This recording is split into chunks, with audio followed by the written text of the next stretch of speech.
कोणत्याही माणसाच्या डोक्यामध्ये हवा गेली नाही. हवा गेली असती तर राजूदादा पण खूप बोलले असते काहीतरी. म्हणून लोक म्हणतात की राजूदादा बोलत नाही. पण राजूदादा बोलत नाही, पण कामाचा माणूस आहे ना. अहो, राजूदादाला कधी कुणाचं मन दुखावलंय का? राजूदादा कधी कुणाशी उद्धट बोललाय का? ते संस्कार नाही त्या कुटुंबामध्ये. आणि म्हणून आपलं काम भलं आणि आपण भलं ही आमच्या राजूदादाची नीती आहे.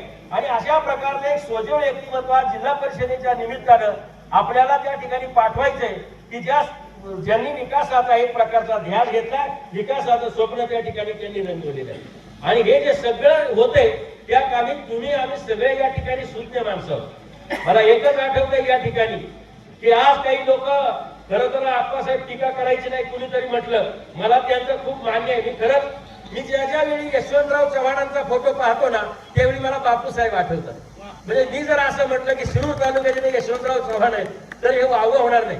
यशवंतराव चव्हाण कराडमध्ये एकदा निवडणुकीला उभे होते आणि कराडमध्ये